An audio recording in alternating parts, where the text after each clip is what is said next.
بسم اللہ الرحمن الرحیم۔ السلام علیکم دوستو، آج ہے 24 دسمبر 2020۔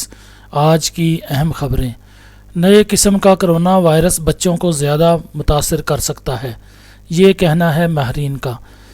کرونا وائرس سے متعلق برطانوی سائنسدانوں کے ایڈوائزری گروپ نیروٹیک کا کہنا ہے کہ نئی قسم کا وائرس دیگر وائرس کے مقابلے میں 71% زیادہ پھیلاؤ کا باعث بن سکتا ہے، جبکہ طبی ماہرین کا یہ بھی کہنا ہے کہ یہ وائرس بچوں کو زیادہ متاثر کر سکتا ہے۔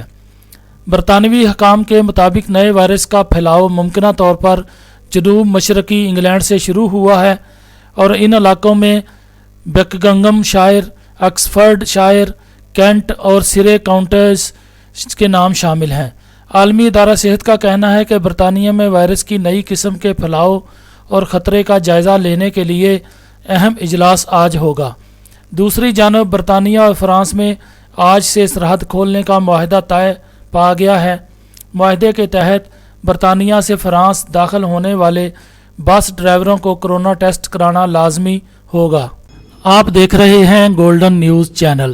برائے مہربانی ویڈیو کو لائک کریں، شیئر کریں اور کمنٹس باکس میں اپنی رائے کا اظہار کریں، اور چینل کو سبسکرائب کریں اور بیل آئیکن پر کلک کریں تاکہ ہماری آنے والی تمام ویڈیوز آپ باقاعدگی سے دیکھ سکیں۔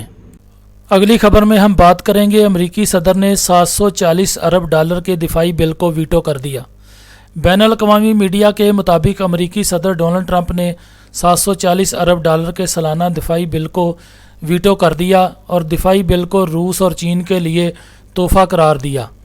امریکی صدر ڈونلڈ ٹرمپ نے کہا کہ قومی دفاعی اختیاراتی ایکٹ ملکی سلامتی سے متعلق اقدامات میں ناکام رہا، جبکہ انتظامیہ کی قومی سلامتی اور خارجہ پالیسی سے متعلق کوششوں میں تضادات ہیں۔ امریکی صدر ڈونلڈ ٹرمپ کا مزید کہنا تھا کہ ایکٹ ہمارے سابق فوجیوں اور ملٹری تاریخ کا احترام کرنے میں بھی ناکام رہا۔ یاد رہے کہ گزشتہ دنوں امریکی اراکین کانگریس نے $900 ارب کے کرونا ریلیف پیکج کی منظوری دی تھی، جسے امریکی صدر نے مسترد کرتے ہوئے کہا کہ کانگریس بل میں ترمیم کر کے فی کس خاندان کی امداد $4000 تک کرے۔ کانگریس بل سے غیر ضروری چیزیں نکال کر دوبارہ ایک مناسب بل پیش کرے۔ اگلی خبر میں ہم بات کریں گے فرانس میں پولیس پر فائرنگ، 3 اہلکار مارے گئے۔ فرانس میں مسلح شخص نے فائرنگ سے 3 پولیس اہلکار ہلاک ہو گئے۔ ذرائع ابلاغ کے مطابق خاتون کی جانب سے گھریلو تشدد کی اطلاع پر اہلکار پہنچے تو مشتعل شخص نے ان پر فائرنگ کر دی۔ فرانسیسی پولیس کے مطابق اورنجے روہن الاپ کے گاؤں سان یوسٹ میں ہونے والے واقعہ میں حملہ آور بھی مارا گیا۔ وزیر داخلہ جیرارڈ ڈرمانین نے اپنے بیان میں ہلاکتوں کی تصدیق کی، تاہم تفصیلات جاری نہیں کی۔ حملہ آور نے لڑائی جھگڑے کے دوران گھر کو آگ لگا دی تھی، جبکہ مدد طلب کرنے والی خاتون ایک دوسرے گھر میں چھپ گئی تھی، جسے پولیس نے بحفاظت نکال لیا۔ اور اگلی خبر میں ہم بات کریں گے، ٹرمپ نے 4 سزا یافتہ بلیک واٹر اہلکاروں کو معافی دے دی۔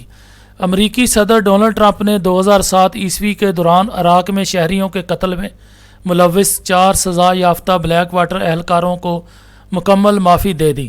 ان چاروں نے بغداد کے علاقے نیسور میں شہریوں پر اندھادھند فائرنگ کر دی تھی۔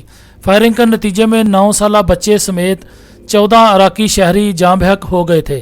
وائٹ ہاؤس سے جاری کردہ بیان میں کہا گیا ہے کہ صدر ٹرمپ نے 15 افراد کو مکمل معافی دی ہے، جن میں روسی رابطہ کار اور 3 سابق ریپبلکن ارکان بھی شامل ہیں، جبکہ دیگر 5 افراد کی سزاؤں میں کمی کی ہے۔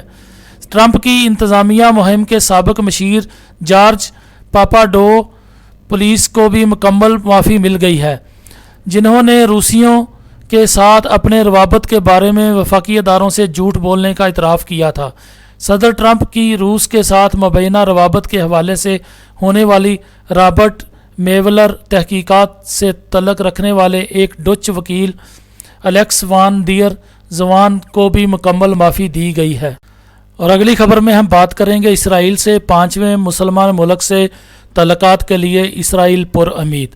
صہیونی ریاست کے ایک وزیر نے کہا ہے کہ اسرائیل امریکی صدر ڈونلڈ ٹرمپ کے عہدہ صدارت سے جانے سے قبل 5ویں مسلمان ملک کے ساتھ تعلقات کو معمول پر لانے کی کوشش کر رہا ہے۔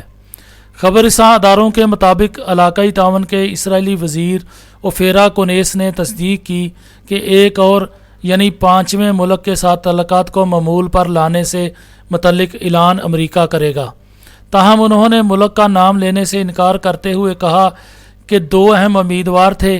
عرب ٹی وی کے مطابق انہوں نے امکان ظاہر کرتے ہوئے کہا کہ ایک ملک خلیج میں ہے، ساتھ ہی انہوں نے وضاحت کی کہ سعودی عرب اس میں شامل نہیں ہے۔ اور آخر میں ہم بات کریں گے دلچسپ اور عجیب و غریب کی۔ بغیر فیس ماسک کے سیلفی کھنچوانے پر چلی کے صدر کا چالان ہو گیا۔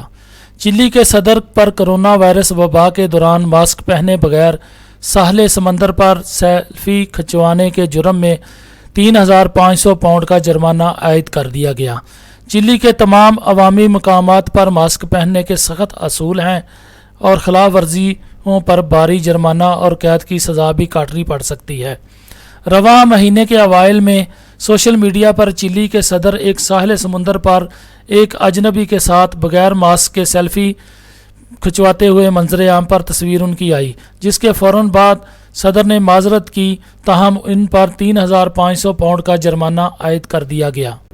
دوستو، آپ دیکھ رہے ہیں گولڈن نیوز چینل۔ برائے مہربانی ویڈیو کو لائک کریں، شیئر کریں اور کمنٹس باکس میں اپنی رائے کا اظہار کریں۔ چینل کو سبسکرائب کریں اور بیل آئیکن پر کلک کریں تاکہ ہماری آنے والی ویڈیوز آپ دیکھ سکیں۔ شکریہ۔